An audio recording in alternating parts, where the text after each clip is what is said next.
Okey, Assalamualaikum. Selamat datang ke channel Cikgu. Baiklah, pada video kali ini kita akan sentuh kepada subtopik yang ketiga untuk bab 8, iaitu vektor dalam satah kartes. Sebelum tu jangan lupa like, komen, share dan subscribe jika anda rasa video ini bermanfaat untuk anda nak ulang kaji semula bab ini. Bagi sesiapa yang memerlukan khidmat tutoran cikgu, cikgu telah sediakan nombor telefon di ruangan description di bawah. Dan bagi sesiapa yang memerlukan nota yang cikgu tengah guna sekarang ni, cikgu juga telah sediakan di ruangan description di bawah. Ada link kat situ, so feel free to download it anytime. Alright, so jom let's start. Okay, untuk subtopik 8.3, vektor dalam satah kartes.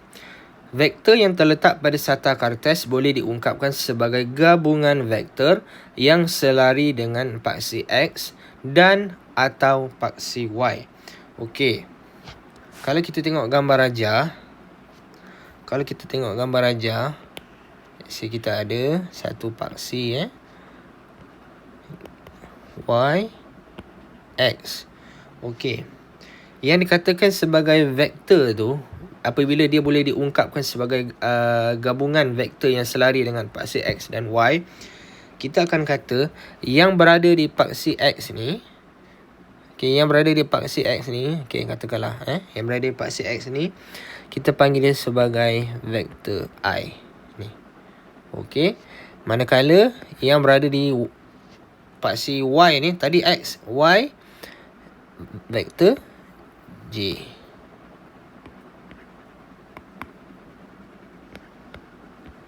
Okey. Itu cara kita nak baca untuk untuk vektor di dalam satah kartes ni. Okey. Dalam rajah berikut, koordinat titik A ialah X dan Y. Okey, mana gambar rajahnya? Hilang. Kita kena lukis dulu. Okey. Y X. Okey, kemudian katakanlah kita ada satu garis panjang. Okey, garis panjang. Ini A.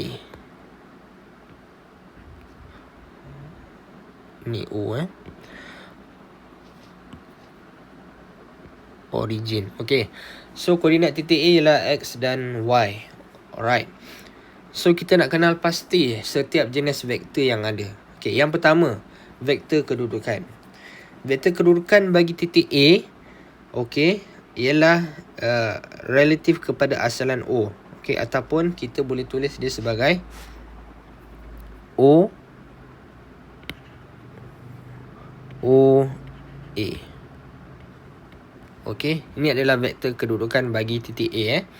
Origin pergi kepada A. Itu adalah vektor kedudukan. Vektor paduan. Kalau kita bagi vektor paduan ni, vektor paduan adalah apa? OA. OA. Vektor paduan bagi vektor I dan vektor J. Okey. So kita tulis dia OA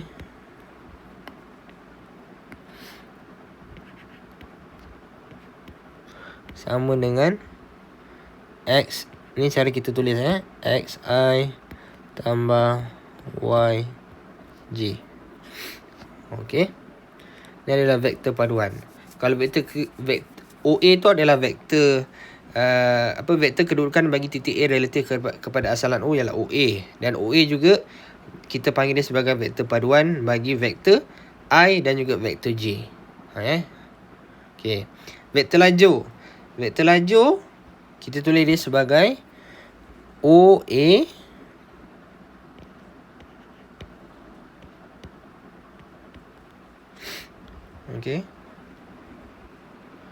X dan Y. Ini adalah jenis-jenis bentuk dia jenis-jenis bentuk ni. Dan magnitude OA ni macam biasalah. OA X square tambah Y square. Okey. Penting untuk you tahu ni sebab nanti kadang-kadang soalan tu dia akan tukar-tukar. Bagi vektor paduan, So bila bagi vektor paduan, you kena ambil yang ni lah. Okay, kena tambahkan I dengan J.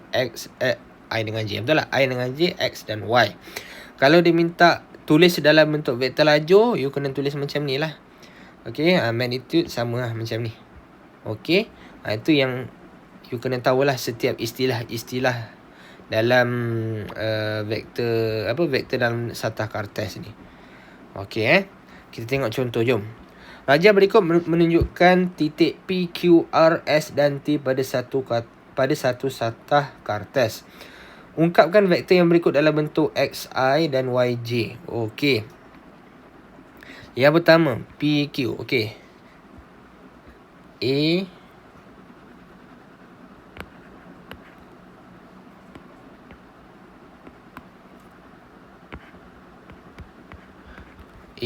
Okey. PQ. Okey, macam mana kita nak baca PQ tu? Okey. Macam mana kita nak ungkapkan vektor ni? Kita kena tengok dari mana vektor tu datang dan dari mana vektor tu berakhir. PQ. Maksud dia apa? P tu akan pergi kepada Q. Okey, P tu akan pergi kepada Q. Okey, cara you nak baca titik kalau dalam bentuk dalam satah Cartesian macam ni, dalam kotak-kotak macam ni, kita kena ingat bila dia kata dia dalam bentuk X, I dan YJ, maksud dia kita kena baca paksi X dulu ke paksi Y dulu?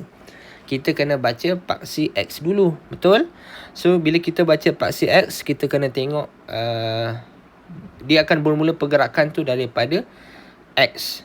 Okey, pada paksi X, kemudian baru paksi Y. Jadi cara kita baca tu macam mana? Kita akan baca macam ni. Bagi pen merah 1 P pergi pada Q 1 2 3. Okey, 3. Dia bergerak ke kanan, 3 kan? Kemudian dia naik atas 1 2 3. Itu dari P ke Q. You tak boleh baca bergerak dari Y dulu. 1 2 3 1 2 3.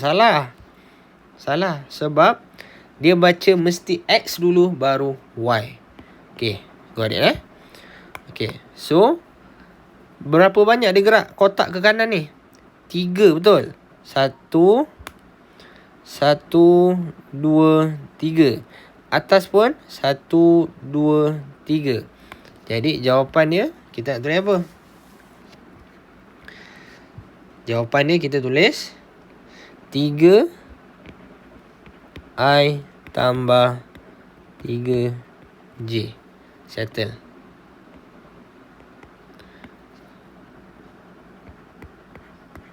Okey, settle. Macam tu je lah cara kita nak tulis jawapan dia. Boleh faham Okey, next. Kita cuba lagi. Yang kedua.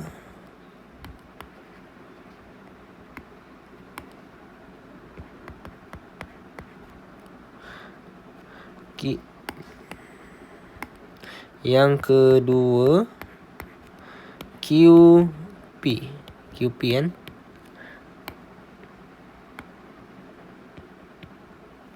Okey, tengok QP. QP tu dari mana ke mana? Okey, QP. Bila dia QP, tetap kita akan baca dari akan kita baca X dulu baru kita baca Y. So pergerakannya saya pakai warna lain. Akan baca ke mana? Dia akan gerak ke kiri lah. X juga kan? Okay, so pergerakannya 1 2 3. Betul? Kemudian ke bawah 1 2 3. QP kan? Q pergi kepada P. So bacaan dia adalah bila bergerak ke kiri dan ke bawah, dia kena negatif. So negatif 3I tambah, okey, tambah negatif akan jadi negatif lah. Tolak 3J. Dah, simple macam tu. Okay, dia simple, dia straightforward je. Okay, next, cuba lagi. Yang ketiga, QR. QR. Okay, QR. Mana QR? Okay, Q bagi kepada R. Bawah je. 1, 2, 3. Okay, QR. Okay, sekejap. Tapi QR tu, dia berada di satu garis yang sama. Bila satu garis sama. Macam tadi, saya cakap kita kena baca X dulu, baru baca Y. Tapi kalau baris yang sama macam mana? X tu tak ada kan? Betul? You nak gerak ke kiri ke kanan, tak ada. Hanya ada pergerakan ke bawah. So, X tu ada nilai tak? Tak ada. Bila tak ada, kosong. Kosong I. So, bila kosong I, kita tak payah tulis.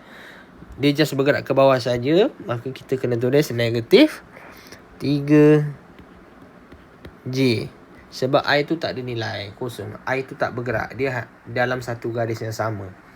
Boleh faham J saja yang bergerak ke bawah. So kita tulis J saja. Alright. Teruskan perjuangan. 4.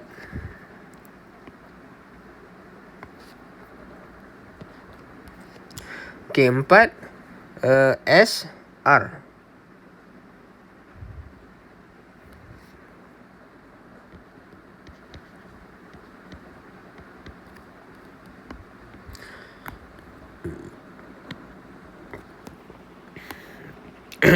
Okay, SR. SR mana SR? Okay, SR pergerakan dia, baca ke kanan dulu. 1, betul? 1 ke atas, 1, 2. So 1, 2. Jadi kita tulis apa jawapan dia? 1 I tambah 2 J. Sebab dia gerak ke atas, betul? Okay. Last but not least,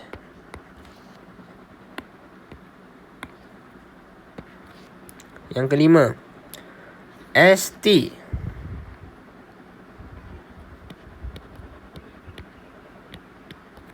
ST, mana ST?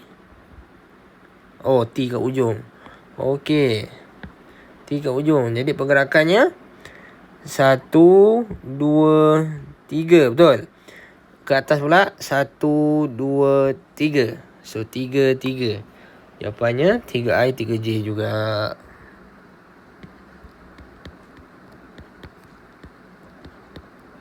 Okey. Siap. So tu je lah jawapan dia. Very simple and straightforward. Okey. Ini saya cakap bila kita bagi dalam bentuk, dalam XI tambah YJ. Kalau saya tukar soalan, diminta dalam bentuk XY. XY ni bentuk apa? Ni, vektor laju. Okey, kalau bagi dalam bentuk vektor laju macam mana? You convertkan je lah. 3, 3. Okey, yang ni negatif 3, negatif 3. Yang ni kosong, negatif 3. Tulis kosong tu. Jadi kalau dalam bentuk XI tambah YJ, you tak payah tulis I. Tapi kalau bentuk vektor laju, you tulis kosong tu. Okey, yang ni apa? 1, 2.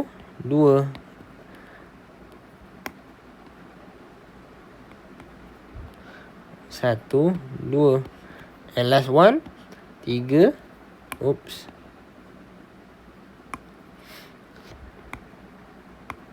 3, 3. Okey, tu je lah. Okey, tu cara bagaimana you nak ungkapkan vektor. Okey, B. Seterusnya, tentukan sama ada vektor PQ dan vektor ST adalah selari ataupun tidak. Berikan justifikasi. Okey, ditanya selari ke tidak. Soalan B Okey, mana vektor PQ dan ST ni? PQ, ST. Okey, tambah lagi satu garis. Okey, PQ. Saya buat satu garis panjang. PQ. Okey, PQ dan ST. Sekali lalu kalau you tengok, sama tak? Garis dia lebih kurang sama tak? Sama kan? Okey. Makan berapa bar ni? Yang ni makan 3 bar. 1, 2, 3. 3 bar kan. Yang bawah ni pun sama juga. 1, 2, 3. 3 lah kan. Okay. So, kita katakan itu sebagai selari. Okay. Kalau ikut jawapan skema, dia kata PQ dan ST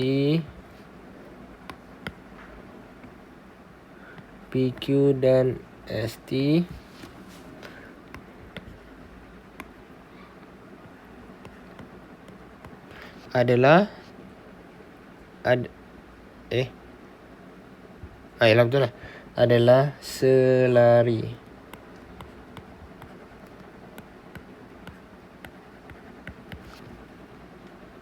Kerana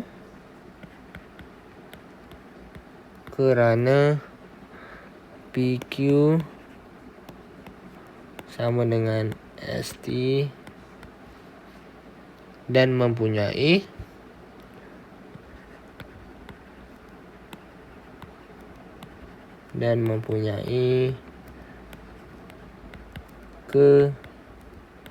kecerunan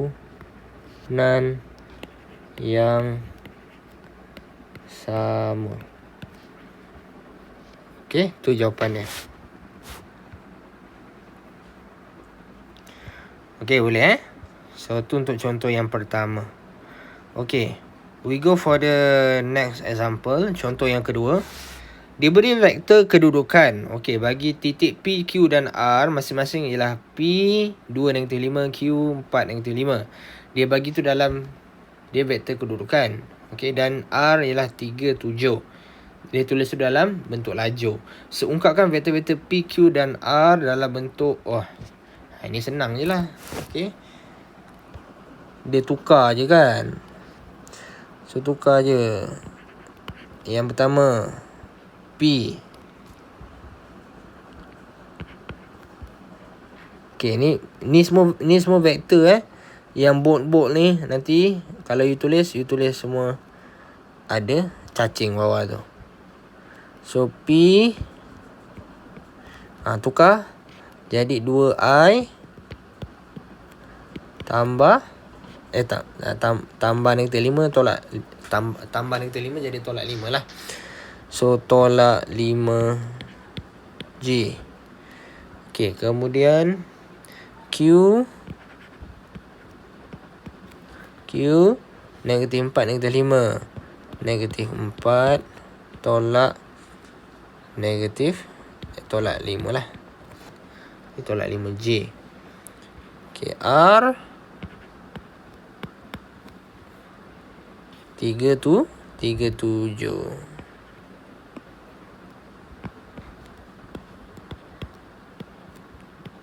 3 tambah 7 tambah 7. Okey, siap. Okay, B. Nyatakan koordinat bagi titik P, Q dan R. Sudah. Macam mana nak cari koordinat ni? Koordinat titik P, Q dan R. Senang je. Jawapan dah ada dah kat situ.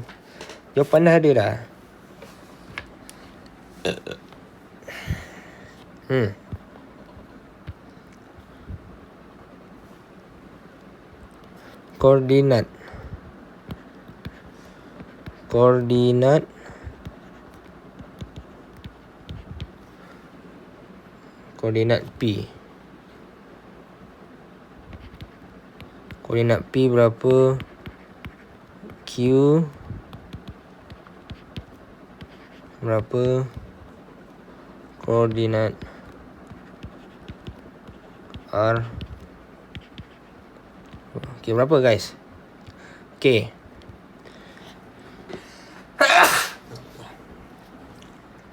Jawapan dah ada. Okay. Ni P, Q dan R ni titik dia punya koordinat titik vektor kedudukan ni, inilah yang tentukan dia punya koordinat.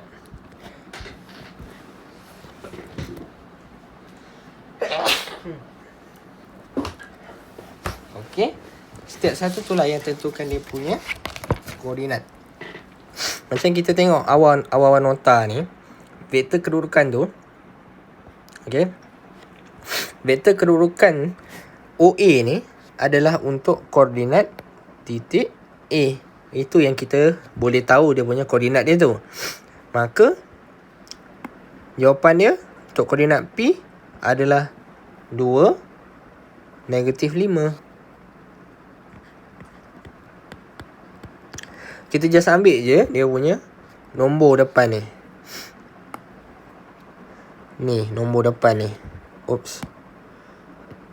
Ni -5 -4, -5, 3, 7. Kita just ambil je. Okey, 2, -5. Kemudian yang ni -4. -4,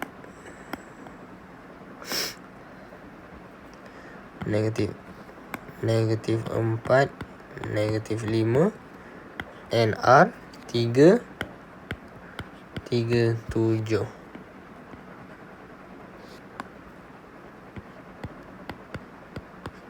Okey, kita just ambil je. Okey, tu je, senang je. Okey, C, magnitude. Magnitude lagi senang. Sama juga. Magnitude buat apa? Formula. Masukkan saja dalam formula.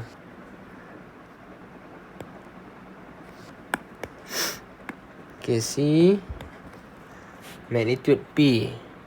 Okay, so buatlah P.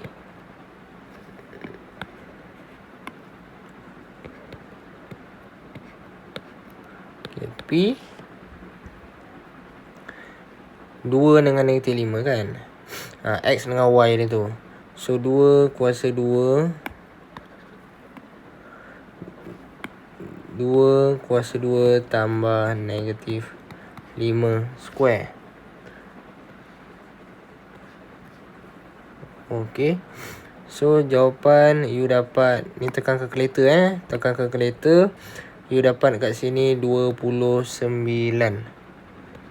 Okey, 29. Tapi jawapan nak comel, you convertkan dalam perpuluhan. 5.385 unit. Okey. Q, nanti boleh try buat and semak jawapan -4 square tambah -5 square. Okay. So yang ni you dapat jawapan dia 41. And tukar dalam perpuluhan you dapat 6.403 unit. Okay, last R 3 square tambah 7. Dan ni you dapat 58.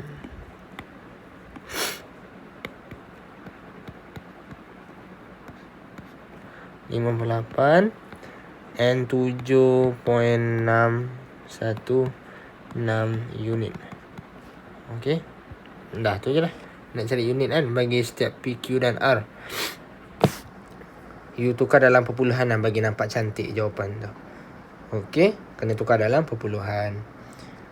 Alright. So itu sajalah yang saya nak sentuh dalam video ni. Untuk video akan datang kita akan sambung lagi dengan masih di subtopik yang sama untuk memerihal dan menentukan vektor unit dalam arah suatu vektor. Nanti kita tengok kemudian dalam video akan datang, insyaAllah. Alright. So thank you very much.